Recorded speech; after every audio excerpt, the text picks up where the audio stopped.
मुझे याद है मैं उस वक़्त स्कूल में हुआ करता था जिस दिन ये सानया हुआ था। तो उस दिन पूरा स्कूल रोया था। हम भले बच्चे थे लेकिन अखबार में जो पूरे भर-भर के पेपर 2-3 पेज भर के फोटोज़ आए थे और खून से सनी हुई वो जो बेंच थे टेबल, कुर्सी, इवन जो बोर्ड थे उसमें खून लगे, बस्ते में खून लगे हुए। तो वो बहुत खौफनाक मंज़र था। कि 2014 और 1971 बांग्लादेश अलग हुआ, जिससे आज भी हम बहुत दर्दनाक तरीके से याद करते हैं और एपीएस मासूम बच्चों की जान गई। 20वीं सदी की शुरू की बात कर रही हूँ।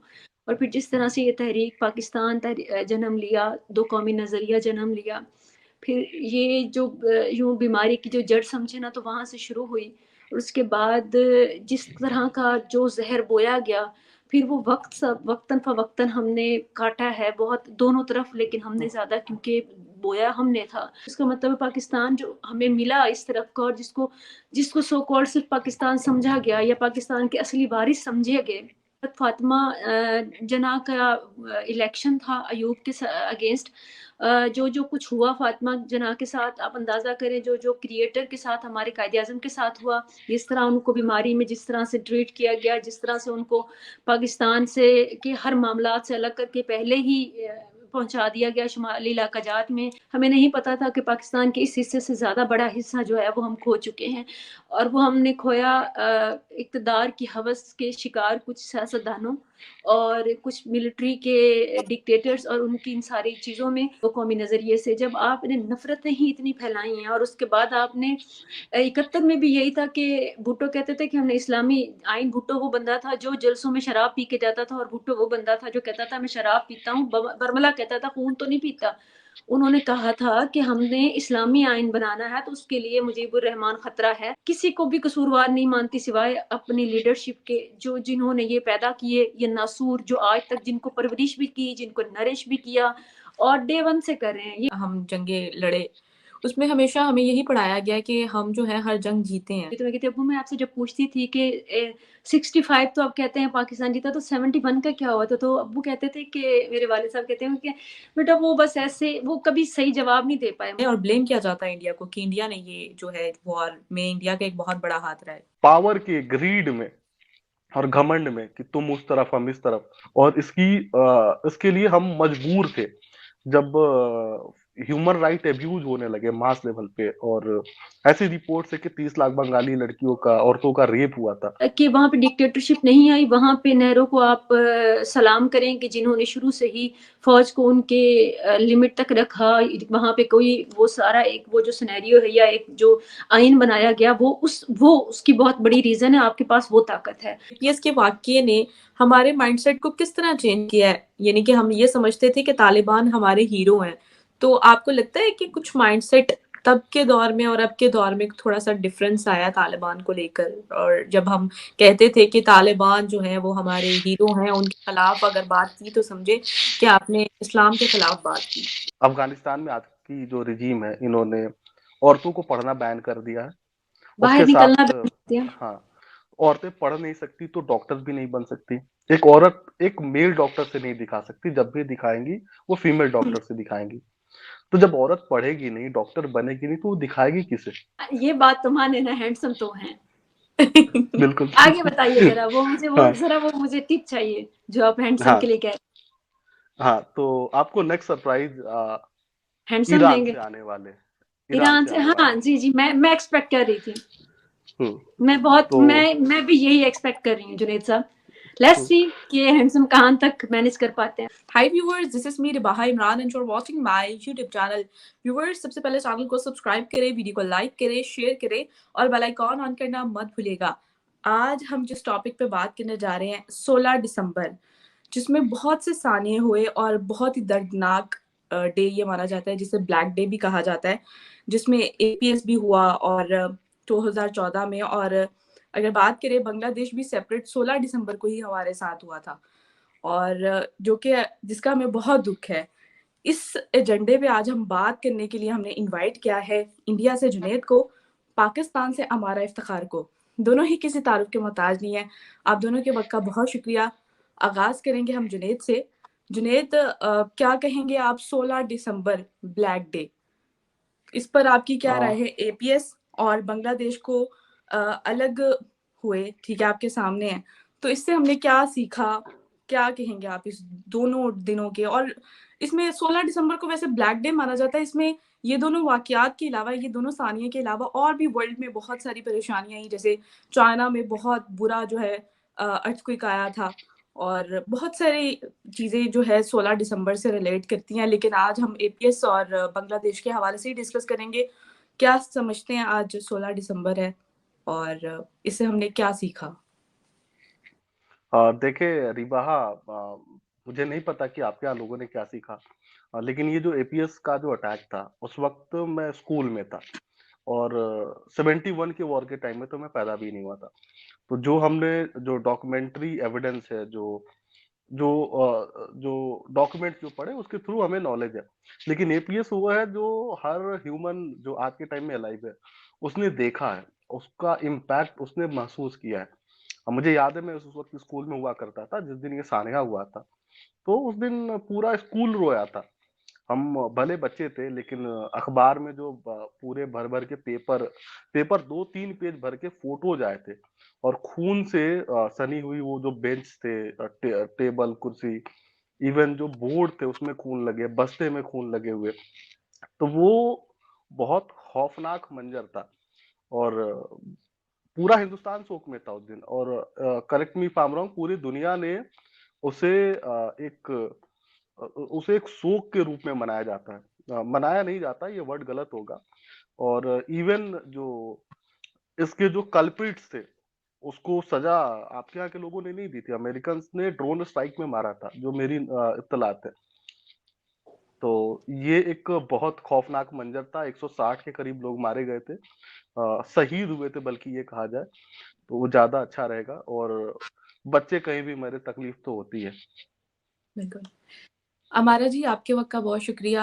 यही सवाल आपसे है, क्या कहेंगी 2014 और 1971 बांग्लादेश अलग हुआ, जिससे आज भी हम बहुत दर्दनाक तरीके से याद करते हैं, और एपीएस मासूम बच्चों की जान गई। इस पर आप क्या कहेंगी? क्या उससे हमने लर्न किया? इतने साल गुजर गए, क्या कहेंगी?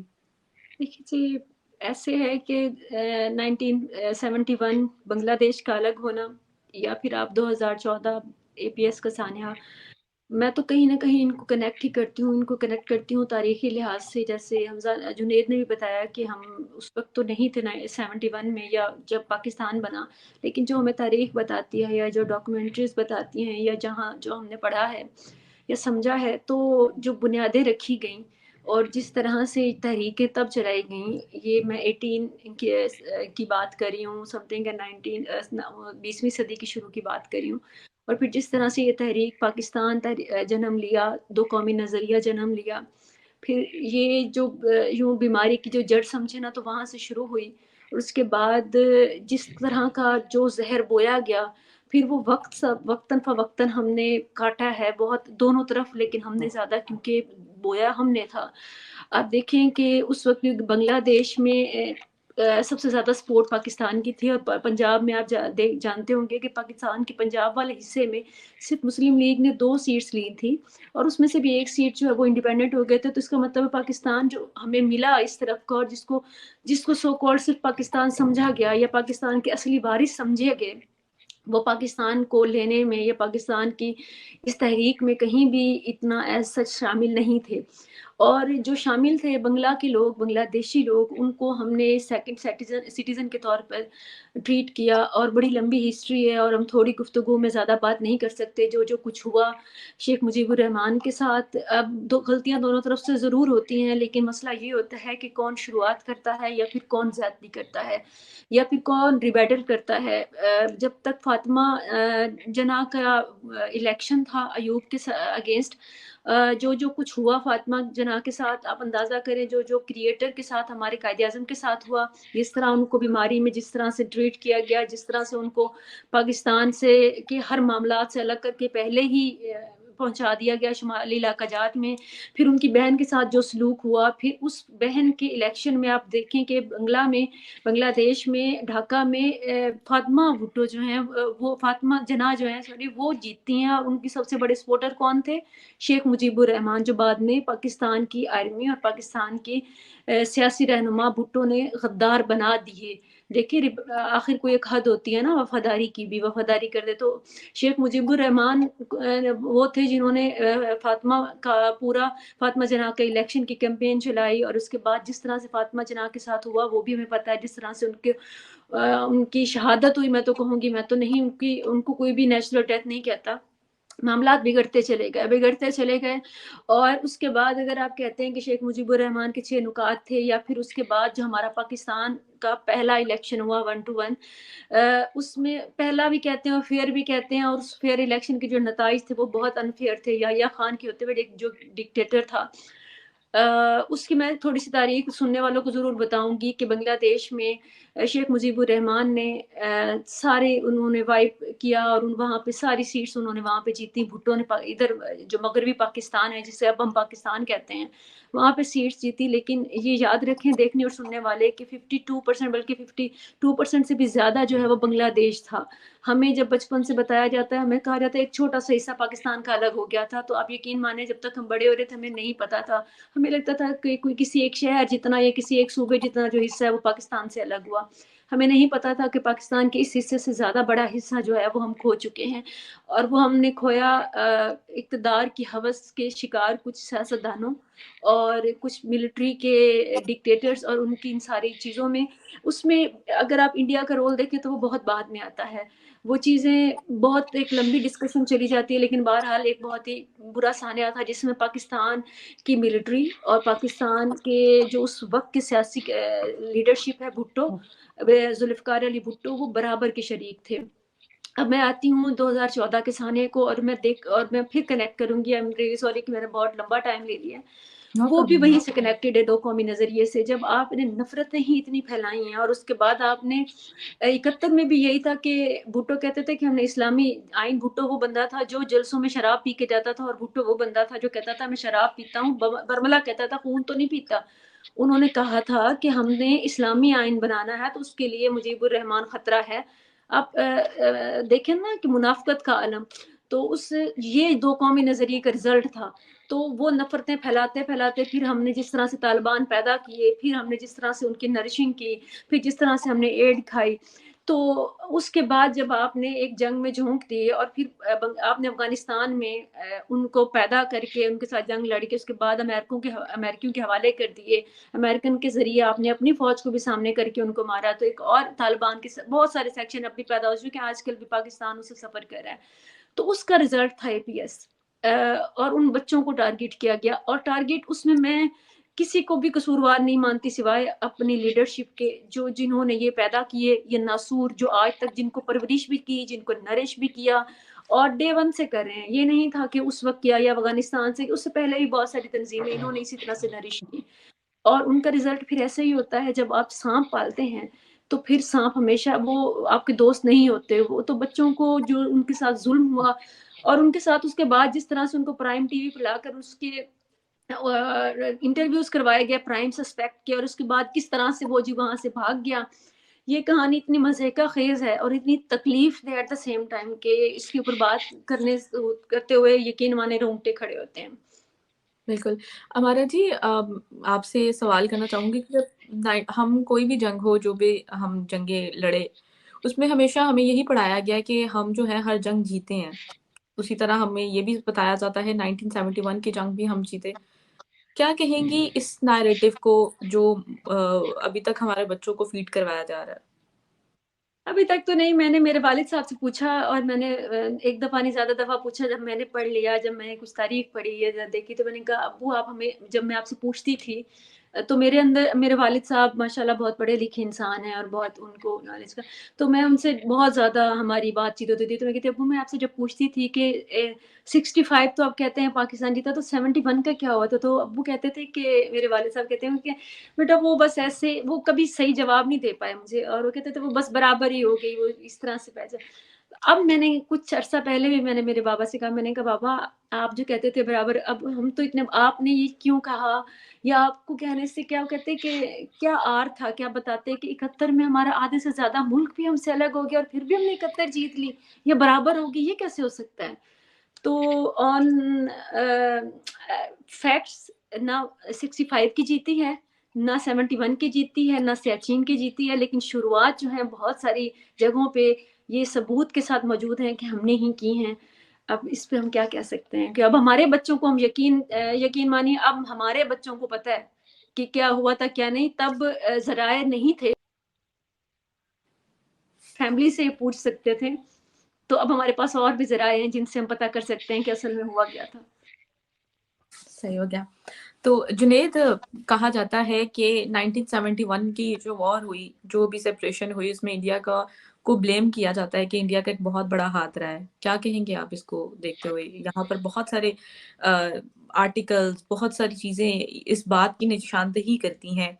पाकिस्तान में, इन पाकिस्तान बहुत सारी बुक्स भी लिखी गई इस पर, तो इस पे ये निशानदही की जाती है और ब्लेम किया जाता है इंडिया को कि इंडिया ने ये जो है वॉर में इंडिया का एक बहुत बड़ा हाथ रहा है। क्या कहेंगे? देखिए, इसका जवाब अमारा जी ने पहले ही दिया है and I would like to compliment her for that, कि उन्होंने तस्लीम किया कि गलतियां हमारे साइड से ज्यादा थी, मतलब उनके साइड से ज्यादा थी। तो जो आपने जो बीज बोया था ना लैंग्वेज का, जो जिना साहब से शुरू हुआ था कि नहीं बंगाली नेशनल लैंग्वेज नहीं होगी, उर्दू इम्पोज किया था। Correct me if I am wrong, लेकिन आज भी जी, अंग्रेजी में जो उन्होंने बांग्लादेश, तकरीर करके कहा था कि उर्दू जबान होगी। हाँ, तो वो जो आज भी मतलब correct me if I am wrong, Sindh में जो आपकी जो स्कूल के जो एजुकेशन है वो सिंधी में पढ़ाई जाती है। ठीक है, पंजाब में पंजाबी में नहीं पढ़ाई जाती, लेकिन सिंध में सिंधी में पढ़ाई जाती है। ये ऐसी मेरी इत्तलात है सिंधी कैलीग्राफी एक में। सब्जेक्ट होता है अ, सर, बाकी भी उर्दू, और वो लाजमी है, मुताले पाकिस्तान और हाँ इस्लामियात। हाँ, लेकिन सिंधी लैंग्वेज कंपलसरी है सिंध में। हाँ, जी जी, तो एक, हाँ जी, वो हाँ, वो लेसन लर्न में अगर मैं इसे गिनूं तो मैं गिन सकता हूँ उसको। तो बंटवारे के बीज तो उसी वक्त से बो दिए गए थे। फिर ये फर्दर जो two blocks, one block versus two block का जो कंसेप्ट शुरू हुआ कि तुम इस तरफ हम उस तरफ। ठीक है, और हमारे यहाँ एक मैं बड़े वेल नोन जो हिस्टोरियन उनसे एक दफा बात कर रहा था, तो उन्होंने मुझे एक बात बताई थी कि जो काम नेहरू ने हमारे लिए किया, भुट्टो ने आपके लिए किया। नेहरू ने हमारे मुल्क का बंटवारा किया जिन्ना के साथ मिलके, तो भुट्टो ने भी वही कर दिया। ठीक है, फर्दर उनकी थ्योरी मुझे काफी इंटरेस्टिंग लगी, लेकिन फैक्ट है कि अपने क्या बोलते हैं पावर के ग्रीड में और घमंड में कि तुम उस तरफ हम इस तरफ, ऑल्दो पॉलिटिकल सॉल्यूशन अवेलेबल था उस वक्त, और जी पॉलिटिकल बिल्कुल। सॉल्यूशन से इस इशू को रिजॉल्व किया जा सकता था। फिर फर्दर आपके यहाँ से हमारी तरफ अगरतला कंस्पिरेसी कोई के ऊपर इल्जाम लगा, जो कि मैं नहीं मानता कि सही था। लेकिन इस बात में हकीकत है कि हमारा हाथ था, हमारे यहाँ लोग थे, और इसके लिए हम मजबूर थे। जब ह्यूमन राइट एब्यूज होने लगे मास लेवल पे, और ऐसी रिपोर्ट है कि 30 लाख बंगाली लड़कियों का, औरतों का रेप हुआ था, और ये इतना बड़ा ह्यूज स्केल था कि यूएन को सेटअप करना पड़ा था इस तरह के लैब्स, जो कि अनवांटेड प्रेगनेंसी से जो बच्चे पैदा हो रहे थे उनको केयर टेक किया जा सके उन बच्चों को। तो एक डेफिनेटली एक बहुत बड़ा ह्यूमन ट्रेजेडी था, और काफी सारे जो मास लेवल पे माइग्रेशन हुआ उससे हमारे यहाँ फाइनेंशियल प्रॉब्लम्स होने लगे, लॉ एंड ऑर्डर के प्रॉब्लम होने लगे। मुझे अभी भी याद है कि मैं बहुत ज्यादा दूर हूँ बांग्लादेश से, मैं गोरखपुर के पास से आता हूँ, लेकिन यहाँ भी 71 के टाइम के बहुत सारे बांग्लादेशी रहते हैं। ठीक है, और हम लोग उन्हें चिढ़ाने के लिए पाकिस्तानी बुढ़िया बोला करते थे, लेकिन फैक्ट यही है कि उनसे पूछने पे वो बताते थे कि इतना टॉर्चर किया, ब्रुटैलिटी की, कि दोबारा जाने की हिम्मत नहीं हुई। तो एक औरत से मेरी जो बात हो रही थी जिनकी काफी एज हो गई थी, उनके खानदान वालों को पूरा मार दिया गया था। तो ये एक तल्ख हकीकत है, और ये इसके इस कॉन्टेक्स्ट में, इस बैकग्राउंड में हमें जो करना पड़ा वो हमने किया। डेफिनेटली वी एक्सेप्ट कि हमने किया, और ये कोई ढकी छिपी बात नहीं है कि मुक्ति बाहिनी का क्रिएशन हमने किया था, लेकिन जो बंटवारे के जो बीज थे वो हमने नहीं बोए थे। ठीक है। तो और इसके अलावा हमारे national security point of view से भी हमारे लिए बहुत इंपॉर्टेंट था। मिजो नेशनल फ्रंट करके एक ऑर्गेनाइजेशन हुआ करती थी मिजोरम में, जिसकी पूरी ट्रेनिंग और बाकी सारा कुछ वहीं से होती थी। और मिजो नेशनल फ्रंट के जो चीफ हुआ करते थे, वो लाहौर का उनका जो दौरा हुआ था, तो उनको हीरोइक वेलकम दिया गया था आपके यहाँ लाहौर में, समवेयर अराउंड 65 में। ऐसे बहुत सारे नॉर्थ ईस्ट के अलहदगी पसंद जो लोग हैं उस जमाने के, उनको बांग्लादेश से सारा सपोर्ट मिलता था, असला मिलता था। तो ये प्रॉब्लम रिजॉल्व हुआ, बांग्लादेश प्रोग्रेसिव ग्रोथ की तरफ आगे बढ़ा, तो उन्होंने ये जो प्रॉक्सी वॉर है वो लड़ना बंद कर दिया। फिर जो हमारी जो नॉर्थ ईस्ट की प्रॉब्लम है वो स्टेबलाइज हुई। देखिए हमारे यहाँ जितनी भी प्रॉब्लम्स रही ना, अलहदगी की और बाकी सारी चीजें, और हमारा, मैं आपको भी बताना चाहूंगा कि हमारे यहाँ कम से कम हमने 3 इंसर्जेंसी खत्म की, जिसमें पंजाब की है, नॉर्थ ईस्ट की बहुत सारी है, जी जी खत्म कर दिए। लेकिन नक्सलवाद, माओवाद की हमने इंसर्जेंसी खत्म कर दी। और कश्मीर में जो एक जमाने में इंसर्जेंसी होती थी, वो 98% तक खत्म हो चुकी है। बाकी वो 2 और 5% का जो डिफरेंस है वो टाइम ड्रिवन है। तो वो 3 हमने सबसे बड़ी इंसर्जेंसी इसलिए खत्म कर दी कि हमारी जो प्रॉब्लम थी ना, वो सुपरफिशियल थी, कोई जेन्युइन प्रॉब्लम नहीं थी। उसके बरस्क जो आपके यहाँ जो प्रॉब्लम थी ना, वो भी शुरू में सुपरफिशियल ही रही। लेकिन आपने उस सुपरफिशियल प्रॉब्लम को अ, एक तो कुछ किया नहीं, उसको रिजॉल्व नहीं किया, और वो रिजॉल्व ना होने की वजह से एक सुपरफिशियल सी प्रॉब्लम, लैंग्वेज का प्रॉब्लम जेन्युइन प्रॉब्लम बन गया, क्योंकि आपने मैं आपको उसमें उसकी रीजन फ्यूल बताती किया। हाँ, आपने फ्यूल किया कि हम बंदूक के दम पे ना इनका बंगालियों की नस्ल बदलेंगे। तो प्रॉब्लम ये है कि आप बंदूक के दम पे फैसले करेंगे तो यही नतायज आएंगे हमेशा।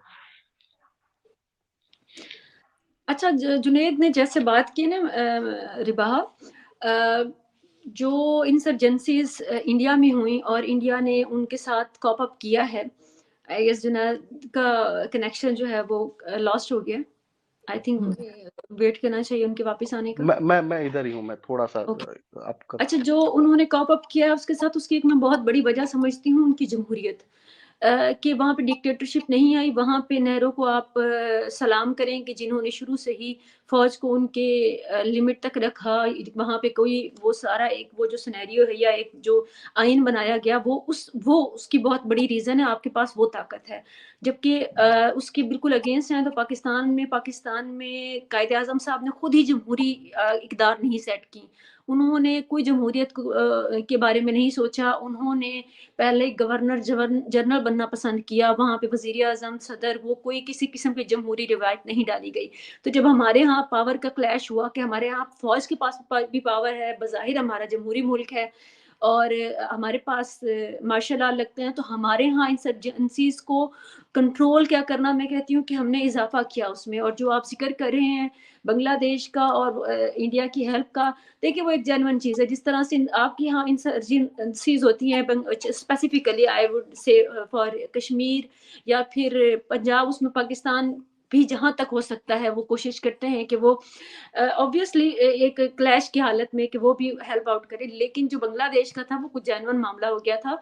लैंग्वेज से बात शुरू नहीं हुई थी, बात पावर पॉलिटिक्स की थी। लैंग्वेज एक वजह जरूर थी कि आपका जो लीडर है जिसने आपसे वादे करके मुल्क बनाया है अलहदा, वो आपको जाके अंग्रेजी जबान में कह रहा है कि बंगला जबान नहीं होगी, उर्दू होगी और हिंदू। और ना कि वो उन्होंने पंजाब की भी पंजाबी खत्म करके हमें उर्दू का तोहफा दिया, क्योंकि पंजाबी जबान को भी एक तहकीर की नज़र से देखा गया।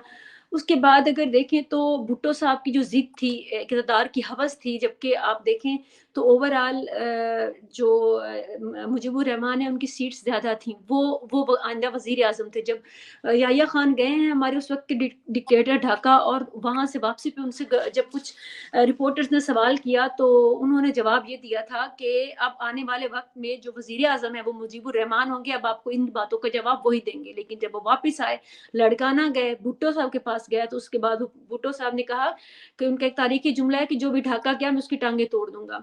तो आप अंदाजा करें कि भुट्टो अगर कहीं ना कहीं अपने इक़्तिदार की हवस से बाज आ जाते और याहिया खान में थोड़ी बहुत पावर होती कि वो सही तरह चीज़ों को मैनेज कर पाते तो बांग्लादेश अलग नहीं होता पाकिस्तान से। और दूसरी बात यह है कि जो वहाँ पे जुल्म हुए, जो औरतों के रेप हुए, इसमें कोई दो राय नहीं है। बिल्कुल फैक्ट के तौर पे वो बयानात मौजूद हैं कि जब कहा जाता था कि हम बंगालियों की नस्ल बदल देंगे, नस्ल बदल देंगे एक बहुत बड़ा जुमला है। इसका मतलब ये कि बहुत ही मैसिव लेवल पे रेप किए गए औरतों की कि नस्ल बदल देंगे हम लोग। और यहाँ तक तहकीर की नज़र से देखा जाता था, इतने तहकीराना अल्फाज इस्तेमाल किए जाते थे बंगालियों के लिए कि मेरा नहीं ख्याल था कि 71 में अगर ना भी अलग होता तो मैं नहीं समझती थी कि इससे ज़्यादा भी आगे चल सकता था। भुट्टो उस वक्त का था आगे ऐसा था कहीं ना कहीं कभी ना कभी आकर हमें अलग होना ही था। क्योंकि जब आप पाकिस्तान के एक सिनेरियो देखते हैं ना तो आप देखें कि आज भी यहाँ पर पंजाब और यहाँ हुकूमत कर रहा है, पंजाब से आप जो भी है वो राज करेगा, फौज यहाँ पे राज कर रही है, बलूचिस्तान सफर कर रहा है, एक हद तक सिंध भी सफर कर रहा है कराची के अलावा। जो सिस्टम चल रहा है आप देखें कि वो सारे हालात आपके सामने हैं। इन हालात को देखते हुए तो मैं तो नहीं समझती, ये 200% श्योर है कि 71 में ना भी हुआ होता अलग तो बांग्लादेश ने तो एक दिन अलग होना ही था। और उसके लिए चाहे वो जितनी भी वफादारी दिखाते, वो जितना भी पुरखलूस होते हमारे मुल्क के लिए, और वो रहे मुजीबुर रहमान एंड पे आकर आप उसके उनकी जो भी गलतियां निकालें वो एक लंबी डिटेल है। लेकिन पहले उन्होंने बहुत कोशिश की कि पाकिस्तान के साथ, मैंने जैसे आपको थोड़ी डिटेल बताई कि वो पाकिस्तान के साथ मुखलिस रहें, क्योंकि पाकिस्तान बनाने में उनको कोई वो उसमें मतलब उनको कोई तकलीफ नहीं थी, वो पाकिस्तान का हिस्सा बने थे। वो जब आते थे अब देखिए कि रेवेन्यू कहाँ से जनरेट हो रहा है और लग कहाँ पे रहा है पंजाब में। वो जब पंजाब आते थे कहते थे इस्लामाबाद में पटसन की बू आती है, क्योंकि जनरेट कहाँ पे हो रहा है बांग्लादेश में और खर्च कहाँ पे हो रहा है पंजाब में। जैसे सेम आज बलूचिस्तान से जनरेट हो रहा है सुई गैस का नाम हमारा सुई, बलूचिस्तान में जगह है जहाँ से गैस निकलती है। सुई के लोग, बलूचिस्तान के लोग वहां से महरूम है, उनको वहां कहीं गैस नहीं है। गैस कहाँ है? पंजाब में और कुछ शहरों में, सिंध के चंद एक शहरों में। तो ये हालात हैं, आगे आप खुद देख लें कि फिर जब इस तरह की मैनेजमेंट होती है, और मैनेजमेंट इसलिए खराब होती है क्योंकि जब दो हाथों में मैनेजमेंट होती है ना तो वो कभी भी ठीक नहीं हो सकती। कि ना आपकी प्रॉपर कभी डेमोक्रेसी रही है, जमहूरियत, ना आप डिक्टेटरशिप पे रहे, आप किसी एक चीज पे तो रहे। और जैसे जुनेद ने बताया, आपकी सबसे बड़ी ताकत आपकी जमहूरियत है। आप जब भी टैकल कर सकते हैं किसी भी चीज को, वो आपकी और किसी भी दुश्मन को, चाहे वो पाकिस्तान हो, चाहे वो चाइना हो, चाहे वो कोई भी दूसरा तीसरा मुल्क हो जो आपके सपोर्ट करे दुश्मनों को, या जो कोशिश करे किसी इस तरह की, खालिस्तान है चाहे कश्मीर है, तो आपके पास ताकत सिर्फ यही है कि आपके पास जमहूरी मुल्क है और आपकी जो फौज है वो आपकी सियासतदानों के या आपकी जमहूरियत के कंट्रोल में है। तो ये आपके पास बहुत बड़ी ताकत है। That is the main reason. Ma'am इसी तरह जैसे आपने ये कहा कि सुई जो है उनको हमें मिलती है सुई गैस और उनको नहीं मिलती, इसी तरह की तो तरह जनाब, मैंने तो उसके साथ बिल्कुल ऐसा ही है, हमेशा से ही ऐसा हुआ है, जहाँ के अच्छा, वसाइल है वहाँ नहीं दिए जाते। हमारा जो आप पटसन वाला वाकया बता रही हैं, मैं व्यूअर्स को बता दूं कि बांग्लादेश के एक जर्नलिस्ट हुआ करते थे, आई फॉरगेट हर नेम। वो एक दफा वो लाहौर और बाकी सूबे में घूमने आए, मतलब मशरिकी पाकिस्तान आए थे ना, मशरिकी क्या बोलते हैं उर्दू में? हाँ जी, मशरकी मगरिबी। पाकिस्तान, मगरबी हाँ पाकिस्तान ये है, वो मशरकी हाँ पाकिस्तान था। हाँ पाकिस्तान कह लें हम, हालिया पाकिस्तान। हाँ। तो वो आए तो वो सड़कों पे घूमे, उन्होंने तरक्की देखी और बहुत खुश हुए। और उन्होंने एक कॉलम लिखा था जिसमें कॉलम में लिखा था कि इस सड़क से मुझे पटसन की बू पटसन आती की है। बू आती है, और ये मुजीबुर हाँ रहमान का बहुत मशहूर जुमला है। हाँ। तो उन्होंने कहा था मुझे वो जुमला इस्लामाबाद की ऐसा था सड़कों कि से पटसन की बू आती है। हाँ, हम जूट एक्सपोर्ट करते हैं और उसका जो फाइनेंशियल इम्प्लीकेशन है वो कहीं और होता है, हमें नहीं मिलता। इवन 48 में अमेरिका से कुछ टॉयलेट का आया था, वो वॉशरूम सेटअप करने के लिए आता, हाइजीन के लिए। Correct me if I am wrong, आपके यहाँ जो पब्लिक टॉयलेट है वो यूएस एड का है आज भी, हमारा, correct me if I am wrong. तो उस जमाने में 48 में जो आपके यहाँ यूएस एड से आया था, तो कुछ बंगाली लीडर्स गए कि हमें भी दे दे। तो आपके यहाँ के जो लीडर्स हैं उन्होंने बोला था ब्लंटली कि अरे तुम तो झाड़ियों में करने वाले लोग हो, तुम क्या एग्जैक्टली, करोगे इनसे। That's true. हाँ बहुत बहुत हाँ ज्यादा बेइज्जत किया हाँ। जाता था, ये बात अगर आप कभी ये बुक पढ़े, इंडिया मीन्स फ्रीडम, जो कि मौलाना अबुल कलाम आजाद की बुक है, इसका कमाल 2 आजाद। एडिशन है। हाँ, इनके इनके 2 वर्ज़न है, ये कंप्लीट वर्ज़न है मेरे पास। तो जी इसमें इन्होंने कुछ पॉइंट्स रेज़ किए थे जी।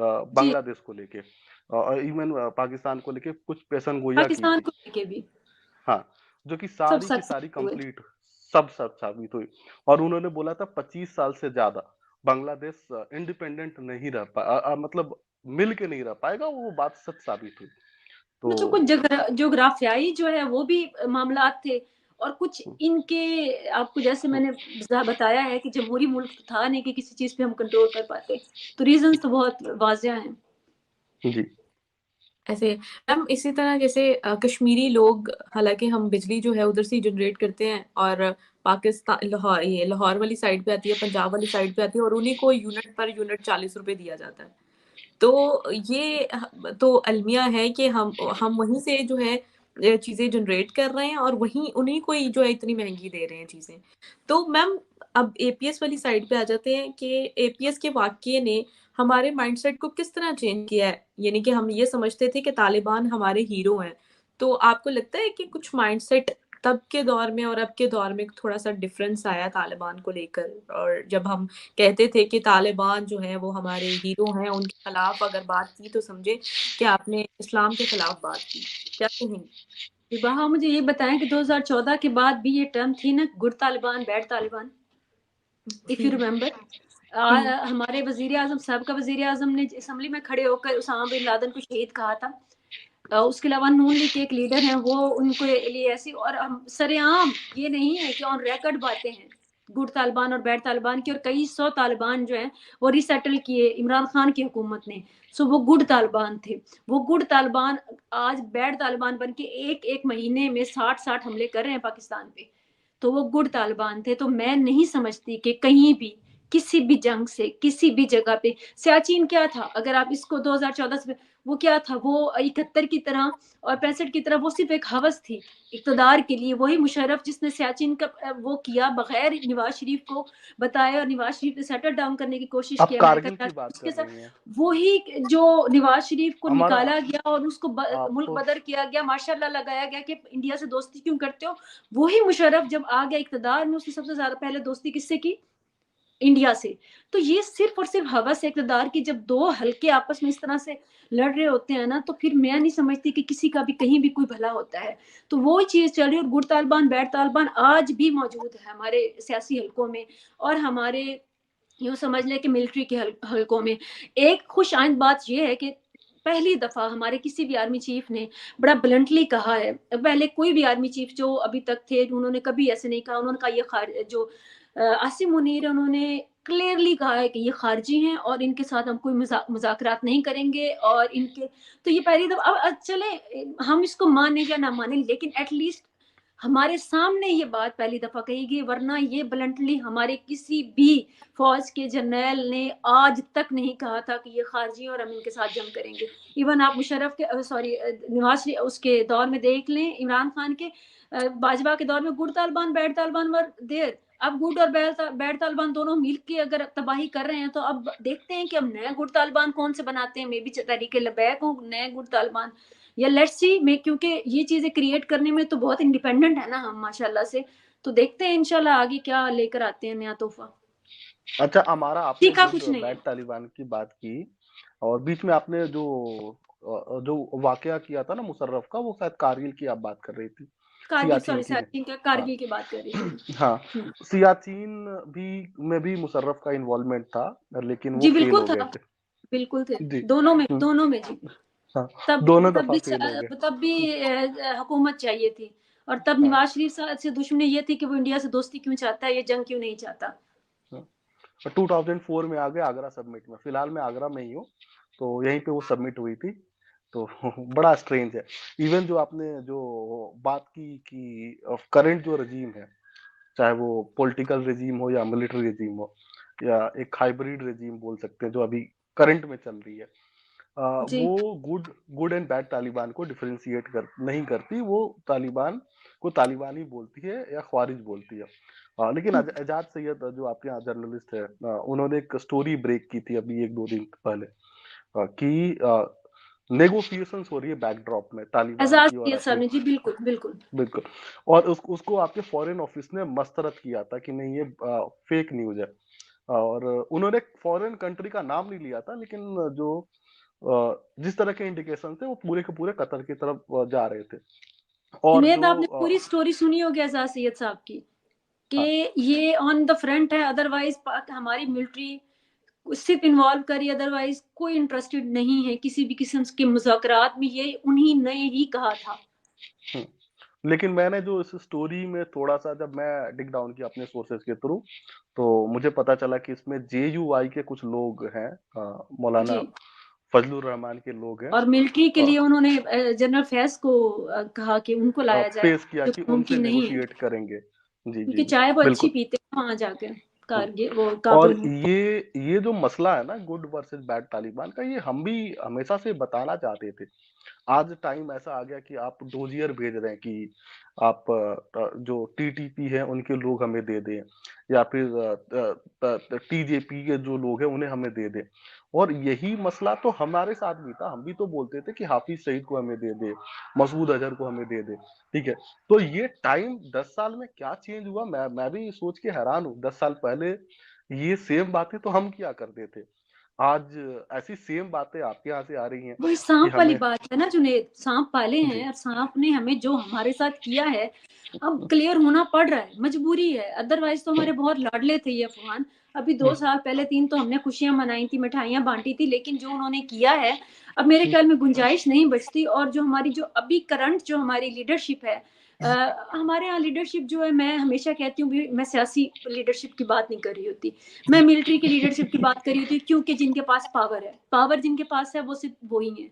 तो वो जहां तक मेरे सोर्सेज हैं, एजाज सैयद साहब से भी बिल्कुल वो भी बात सच है, लेकिन वो बिल्कुल क्लियर है, उनके साथ जंग में या खारजी होने में उनको कोई दो राय नहीं है, उनके यहाँ कोई गुड तालिबान नहीं है। हाँ, मुज़ाकरात की जो आप बात कर रहे हैं, देखिए वो तो अमेरिका के साथ भी कई साल उनके चलते रहे, जो उनके साथ उस वक्त बैटल में भी थे, वो एक साइड पे जैसे टाइम गेन करना, बहरहाल। लेकिन फिर भी आप देखिए एक हमसाया मुल्क है जुनेद, आपको पता होना चाहिए कि ये चीजें जो हैं मुल्की लेवल पे, सफारती लेवल पे करनी पड़ती हैं, आपको हर हद तक कोशिश करनी होती है कि आप किसी भी हमसाया मुल्क में आप जंगी हद तक ना पहुंचे। और ये एक खुशाइंद बात है कि कोशिश की जा रही है, लेकिन मुसीबत ये है कि उस तरफ से कोई कोशिश नहीं की जा रही। एक अभी 2 दिन पहले 27 हमारे जवान जो हैं वो उन्होंने शहीद किए हैं, और बदले में 25 उनके जो दहशतगर्द मारे गए हैं। तो आप रेशो चेक कर लें, और ये रेशो तकरीबन 1 साल से यही चल रही है कि वो लोग हमारे 10 जवान शहीद करते हैं और हम उनकी 4-5 या कभी 8 मार पाते हैं दहशतगर्द।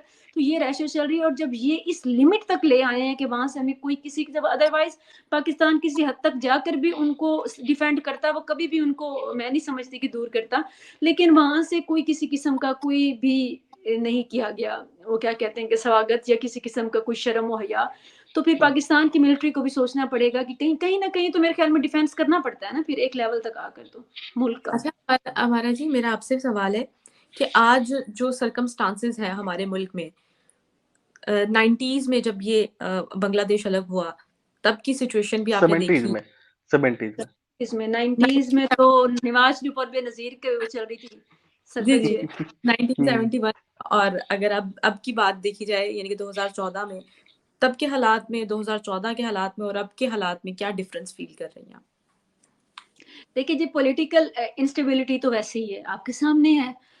बाकी रही बात, अब हमारे पास ऐसा कोई सूबा नहीं है कि जैसे बलूचिस्तान पे आप इंसर्जेंसीज हो रही हैं, लेकिन मैं नहीं समझती कि जोग्राफाई उसके जो जियो पॉलिटिकल अगर आप देखें ना, तो बांग्लादेश का सिस्टम अलग था, उस वक्त की टाइम अलग था। मैं नहीं समझ पाती, या मेरा जो शऊर है या जो मेरा इल्म है, मैं नहीं समझती कि बलूचिस्तान की तहरीक जो है वो कभी आज़ादी वाली अलग मुल्क की वो कामयाब होना पॉसिबल नहीं है। अगर आप इसको रियलिटी ग्राउंड पे देखें ना, जिस तरह से कश्मीर का पाकिस्तान में शामिल होना पॉसिबल नहीं है ना, और चाहे उसको आप जो भी नाम दे लें, इसके लिए भी अब जुल्म हो रहा है, जो भी हो रहा है, वट एवर, कहीं ना कहीं सेटल डाउन करना पड़ेगा, अलहदा वतन ना उधर होना है। और उधर से भी सेम गोज विद लाइक, देखें अकबर बुगटी को जब शहीद किया गया उसके बाद से जल रहा है, और अकबर बुगटी को मुशर्रफ ने शहीद करवाया, वो शहीद ही हम कहेंगे। उसके अलावा आपने उनके साथ जो आपने पहाड़ों से उतारे, कुरान के ऊपर हलफ देकर नीचे लाकर आपने मार दिए,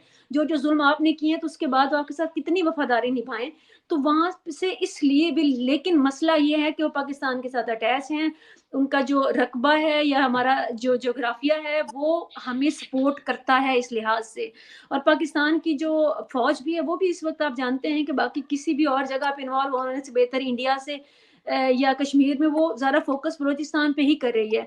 तो वो तो मैं उसका फ्यूचर तो ऐसे ही देखती हूँ। बाकी हालात नहीं बदलेंगे, पॉलिटिकल स्टेबिलिटी कभी भी नहीं आएगी, किसी भी एक जमात को पावर कभी भी नहीं दी जाएगी। नवाज शरीफ बहुत बेहतर लीडर हैं इस लिहाज से कि वो कभी भी अपने हमसाया किसी भी मुल्क में वो किसी भी किस्म की लड़ाई या कोई उससे बाज रहना पसंद करते हैं, या कुछ हद तक वो ये रियलिटी बेसिस पे चलते हैं। लेकिन यहाँ पे पावर जिनके पास है ना जनाब, आप हमेशा याद रखिएगा, तारीख का सबक है, पावर जिसके पास होती है ना, पावर वो आपको प्लेट में रख के दे नहीं देते कि ये ले हमने अपनी पावर आपको दे दी। ये पावर ऐसे पॉलिटिकल पार्टीज को नहीं दी जाएगी।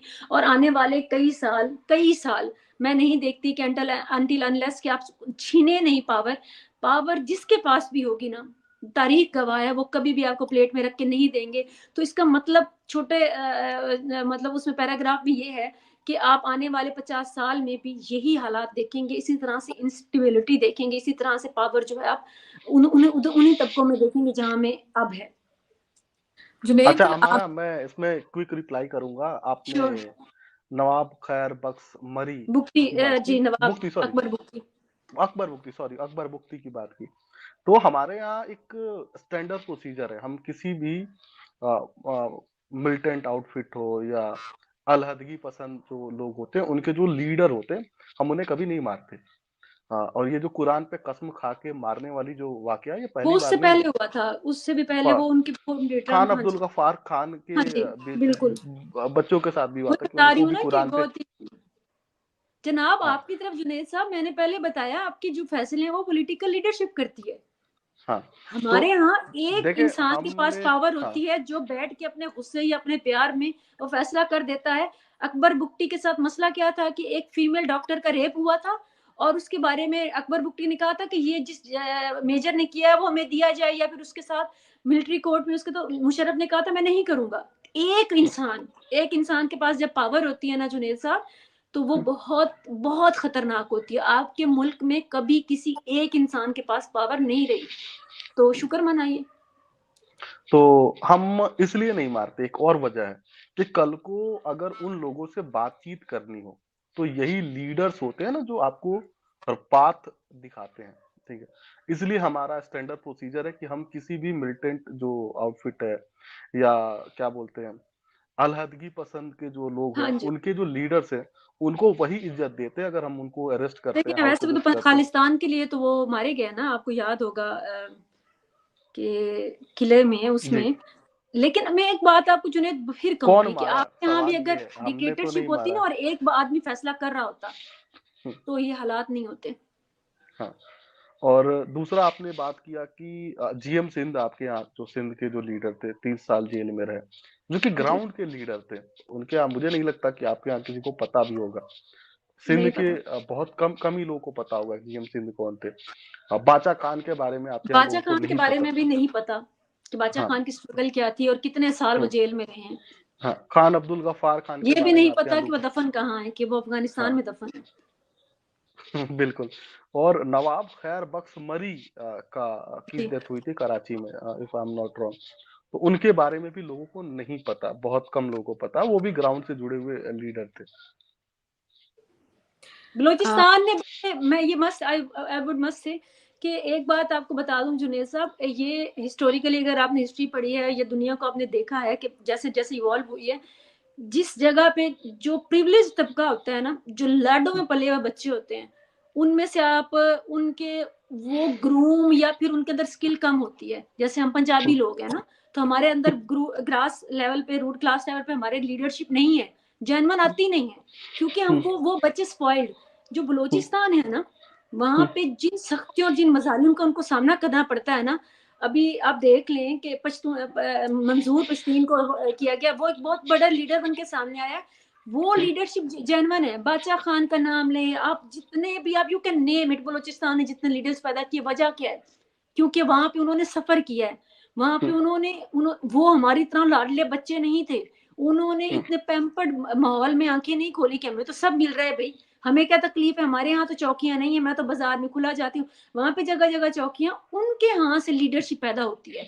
और बड़ी खुशाइन बात है मंजूर पश्तीन के बारे में, आप देखें कि उनको लाखों लोग जो है वो सपोर्ट करने वाले हैं। और वो कहाँ से उठे हैं, वो कहाँ से लीडरशिप आई। और कभी भी आप आने वाले कई सालों में पंजाब से ऐसी किसी लीडरशिप की कभी भी उम्मीद मत रखिएगा, ना सिंध से। नहीं, बादशाह खान ने शायद बोला था ना, या खान अब्दुल गफ्फार खान ने, कि पाकिस्तान की आखिरी जो लड़ाई होगी वो पंजाब में लड़ी जाएगी। Correct me if I am wrong. तो आई होप कि वो वक्त भी अब नजदीक जी आ वक्त रहा आ रहा है। जी, तो मैम यही वो वक्त जुनेद नहीं इतना जल्दी आएगा।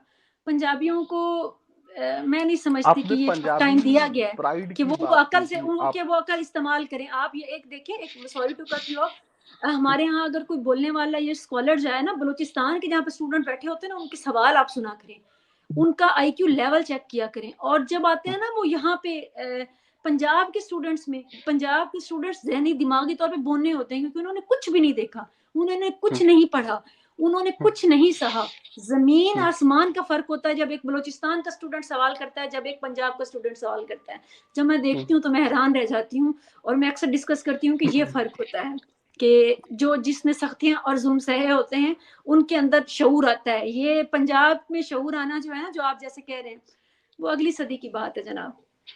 बहरहाल, आपके यहाँ इंटरनेशनल पंजाबी कॉन्फ्रेंस हो रहा है गद्दाफी स्टेडियम में। तो मैं समझ नहीं पा रहा हूँ कि कौन सी पंजाबी प्राइड होस्ट करेंगे आप लोग। पंजाबी तो रखे नहीं, पंजाबी कैलीग्राफी कुछ रखी नहीं, ठीक है, पंजाबी बैन है इवन पंजाब में। अब यकीन माने जुनैद साहब, ये बहुत बड़ा इशू है कि पंजाब पे किस तरह से उर्दू थोपी गई बंगाल की तरह। और मैं इंशाल्लाह बहुत जल्दी आने वाले टॉपिक, मेरा इश्तियाक साहब के साथ मेरा ये तय है कि हम इस पे डिस्कस करेंगे और डिग आउट करेंगे कि हम पे ये किस तरह से थोपी गई, पंजाबी को किस तरह से डिग्रेड किया गया आज तक। रिबाहा, आप भी पंजाबी है ना? बिल्कुल पंजाबी, पंजाब से बोलते हुए बिलोंग। शर्म मैं आती है? बिहारी हूँ। नहीं बिल्कुल शर्म नहीं आती। लेकिन आप आपने देखें नेशनल लेवल हाँ, पे जिस तरह से पंजाबी की तस्लील हुई, हमारे बच्चों को हम पंजाबी नहीं सिखाते, नहीं सिखाते, सही है। स्कूल में अलाउ नहीं होती पंजाबी बोलना, स्कूल में ऐसे सब्जेक्ट लाजमी नहीं है पंजाबी, हमारा ऐसे पंजाबी कल्चर कहीं नहीं है। बिल्कुल ऐसे ही है। मैम आखिरी सवाल आपसे है कि एपीएस आप जुनेद से कीजिए और सवाल, मेरे तो बहुत हो गए हैं। अच्छा जुनेद आप आई वुड बताइए। Like to listen to him, मैं बहुत बोल रही अच्छा, है। अच्छा जुनेद ये बताइएगा, आपको क्या लगता है कि जस्टिस हो सकेगा 1971 और एपीएस का? 1971 का तो कोई जस्टिस मुझे नहीं लगता होगा। और जो लोग उसमें इन्वॉल्व थे ह्यूमन राइट अब्यूज में, उस वक्त भी कोई ट्रायल हुआ नहीं जैसे कि बाकी कंट्रीज में होता है। जैसे यूरोप में नॉर्मंडी ट्रायल्स हुए थे सेकेंड वर्ल्ड वॉर के बाद से। तो जी उस तरह बिल्कुल का, उस लेवल का कोई ट्रायल हुआ नहीं। हालांकि जी, कोई भी बांग्लादेश नहीं ने एक हुआ, अच्छे, लेवल तो छोड़ दें।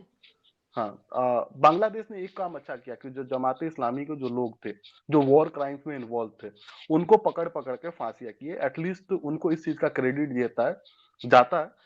हमने गलती ये की कि जो भारत जब अंग्रेज जब छोड़ के गए, तो जो लोग, जो काले अंग्रेज थे, जो हमारे बहुत उनको हमने सारे बड़ी सीटों इंसिडेंट्स, पे बिठाया। हाँ, उनको बड़ी सीटों पे बैठाया। तो उनको, उनके ऊपर कोई इस तरह का ट्रायल नहीं हुआ। ये एक बहुत गड़बड़ चीज हुई हमारे यहाँ। तो एटलीस्ट बांग्लादेशियों को कैंग्रेचुलेट की, उन्होंने एटलीस्ट इतना तो किया। तो एटलीस्ट बंगालियों ने जितना कर सकते थे उन्होंने किया। लेकिन एपीएस का तो कुछ हुआ ही नहीं। बस जो कुछ 4-5 लोग थे उनको ड्रोन स्ट्राइक में अफगानिस्तान में मार दिया अमेरिकन ने, और ये मामला हमेशा के लिए रफा दफा हो गया। उस वक्त राहिल शरीफ आर्मी चीफ हुआ करते थे, और रिटायरमेंट के बाद से थैंक यू राहिल शरीफ पे ट्रेंड चले पता नहीं क्यों। और फिर तब तो जहीरुल रात इस्लाम थे, बैनर या लग गए थे भाई, अब हम क्या करते, सुबह हाँ, देखना ही जहीरुल थे। इस्लाम या पासा, शायद, correct me if I am wrong, दोनों में से कोई एक थे जो डीजीआई हुआ करते थे उस वक्त। जहीरुल और इस्लाम थे। जहीरुल इस्लाम, और इमरान खान वाले भी वही थे ना। हाँ, कोर कमांडर जो हुआ करते थे कोयटा के हिदायतुर रहमान हुआ करते थे, जिनके ऊपर कंट्रोवर्सी है कि उन्होंने जो एपीएस के जो लोग थे उनको बोला था कि दूसरे बच्चे पैदा कर लो, क्या हो गया, बच्चे मर गए तो जी बिल्कुल, ये ये कहा गया, बिल्कुल हाँ, तो वो ये इस शहीद हो लेवल गए का, ना, और ये कहा हाँ, गया तो था, माओ से उनका भी कहा गया कोर्ट था। मार्शल, हाँ, उनका भी कोर्ट मार्शल बनता था। तो बहरहाल मैं इतना ही बोलूंगा, और बाकी आप भी कुछ बोलना चाहते हो इस पे बोल सकती हैं। मैं यही बोलूंगी कि काश के हमारी उम्मीद है मुझे कि चले, उम्मीद कुछ ना कुछ तो देखने वालों को भी दिलानी चाहिए कि काश इनको समझ आए कि तालिबान गुड और बैड नहीं है, तालिबान नासूर हैं, तालिबान दुश्मन है, तालिबान इंसानियत के दुश्मन है, नॉट जस्ट पाकिस्तान या किसी और के। तो मैं तो बल्कि ब्लंटली बोलती हूँ कि जो औरतों के साथ उनके मजालिम है ये दुनिया में, मैं तो इंडिया पे मैं तो क्रिटिसाइज करती हूँ कि अफगानिस्तान, मैं मुझे कोई उनके साथ वो मसला नहीं है, अफगान के अवाम के साथ मुझे कोई मसला नहीं है, वो हमारे भाई हैं और उनके लिए मैंने इवन आवाज उठाई थी जब पाकिस्तान में बड़ा शोर था जो उनका क्रिकेट मैच में, जब उन्होंने किया था गुस्सा, और मैंने कहा था कि वो जेन्युइन कर रहे हैं, जो जुल्म आपने किए हैं वो आप उनकी नफरत बजा है। लेकिन एट द सेम टाइम मैं ये जरूर कहती हूँ कि उनको पैगाम देने के लिए सही उनकी टीम के साथ खेलना, और उसको मैं कहती हूँ कि वो औरतों के दुश्मन, इंसानियत के दुश्मन है, उनका बाइकआउट जरूरी है हर लेवल पे, किसी भी लेवल पे मैं नहीं समझती उनको वेलकम किया जाना चाहिए, क्योंकि दे डोंट डिजर्व इट। इंसानियत जिसमें नहीं है आप उसको किस तरह से इंसानों की तरह ट्रीट कर सकते हैं। और मैं उम्मीद रखती हूँ कि काश काश काश हमारी भी जो पावरफुल हल्के हैं उनको समझ आ जाए कि ये किसी के दोस्त नहीं है। हमारा आपने जो बात बोली, अफगानिस्तान में आज की जो रिजीम है, इन्होंने औरतों को पढ़ना बैन कर दिया है। बाहर उसके निकलना साथ, भी सकते हैं। हाँ, औरतें पढ़ नहीं सकती तो डॉक्टर भी नहीं बन सकती। एक औरत एक मेल डॉक्टर से नहीं दिखा सकती, जब भी दिखाएंगी वो फीमेल डॉक्टर से दिखाएंगी। तो जब औरत पढ़ेगी नहीं, डॉक्टर बनेगी नहीं, तो वो दिखाएगी किसे? तो सैलून सबसे बंद बड़ा कर दिए गए सब, यही बात हाँ, मैंने बात की थी कि शो में भी कि इंडियंस को भी आप जरूर, अफगान अवाम की मेरा भी दिल उनके साथ है। देखिए जो जुल्म हमने किए हैं अमेरिका के साथ मिलके, मैं हमेशा शर्मिंदा होती हूँ और मैं कहती हूँ कि उनकी नफरत बजाय, लेकिन मैं ये भी कहती हूँ कि अफगान जो हुकूमत है उसके साथ किसी भी किस्म का नॉर्मल बात, जो उनके लिए कोई भी अल्फाज नॉर्मल कहने, मैं नहीं समझती कि वो नॉर्मल है। उनको हमेशा ही मेरे ख्याल में टारगेट किया जाना चाहिए जो वो कर रहे हैं इंसानियत के खिलाफ। बहरहाल मैं आपकी जानकारी में एडिशन कर दूं कि अभी सिर्फ आपको अफगानिस्तान से सरप्राइजेज मिले हैं, लेकिन जो आप जिन्हें हैंडसम जो लगते हैं, आसिम मुनीर साहब, आपने एक दफा बोला था, how do you know that?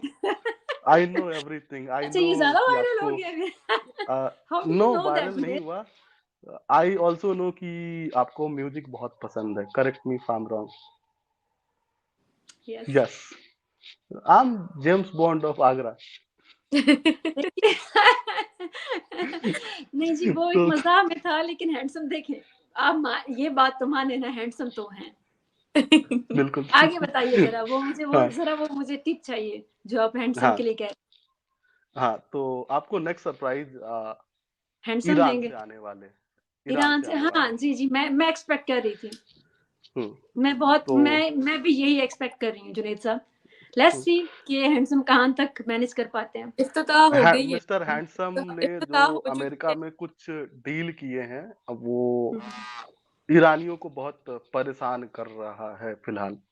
तो आज कुछ वाकयात हुए हैं और फर्दर और भी वाकयात होंगे, ऐसा मैं एनालाइज कर पा रहा हूँ। मैं बैठ के यहाँ पे दुआ बस, करें जुनेद हाँ, कि मैं अच्छा दुआ हो करूंगा कि ऐसा हमारे ना पास। हो। हाँ, बिल्कुल, मैं ऐसा नहीं दुआ करूंगा कि किसी भी इनोसेंट की जान जाए, लेकिन बिल्कुल, जो चीजें होती हैं उसको देख के जो फ्यूचर प्रिडिक्ट कर पाते हैं, मैं वो बता रहा हूँ। एग्जैक्टली, और आप, दैट्स ट्रू, हाँ, you are right. Hmm, let's see बहुत क्या होता है, अल्लाह करे कि कुछ बेहतर हो और हम्म। हैंडसम इस फैसला कर ले, लेकिन कुछ बेहतर फैसला कर ले, क्योंकि देखिए जी आने वाले 50 साल भी कोई और तो कोई फैसला कर नहीं सकेगा, ये बात तो ये सच है। अजीब लम्हा फिक्रिया, मतलब हमारे लिए, कि आपको प्राइम मिनिस्टर भी हैंडसम चाहिए और आपको आर्मी चीफ भी है आपके ना? हैंडसम चाहिए। एस्थेटिकली हम कितने हम, और हमें बंगाली भी इसलिए नहीं पसंद थे क्योंकि हम हाँ, कहते थे आप गोरे चिट्टे ऊंचे लंबे नहीं है। मेंटेलिटी बिल्कुल। देखिए आपने हमारी, बोना दिमाग। मैं तो अपने ऊपर ही खुद ही लेकिन मजाक से हट के मैं जान के उनको क्रिटिसाइज, अच्छा मैं ना स्टाइल करते हुए, आयरन नहीं मेरी एक, मैं करते हुए ना, मेरी एक आदत है, मैं हैंडसम उन्हें जानबूझ के बोलती हूँ क्योंकि मुझे लगता है कि हमारी पूरी कौम को एक हैंडसम वजीर आजम चाहिए। तो जब मैं अक्सर बात करती हूँ कि आपको हैंडसम वजीर आजम चाहिए था ना, अब handsome chief of army staff है, आप बस शुक्र करें और सब्र करें और खुश रहें। ये वैसे मेरा ज़्यादा स्टैरिकल होता है। आई वुड लाइक टू हाँ ये बात लेकिन सच है आपकी जुनेद, हमें हैंडसम ही लोग चाहिए। अच्छा, म्यूजिक वाली भी बात मेरी सही है ना? जी सही है बिल्कुल। हाँ, मेरी इत्तलात है कि आपको म्यूजिक बहुत ज्यादा पसंद है। सर आपको इतलात कहाँ से मिल रही हैं? हमारे कुछ नामालूम खबरी हैं जो खबर मौसूल होती है मुसद्दका जराए से हमें। चले नहीं, म्यूजिक किसको पसंद नहीं होता जनाब, जिंदगी, म्यूजिक, इंसानियत, ये चीजें। मौसीकी जी बहुत ज्यादा। जी। बहुत शुक्रिया जुनैद, हमारा आप दोनों का बहुत शुक्रिया कि आपने हमारे व्यूवर्स के लिए टाइम निकाला।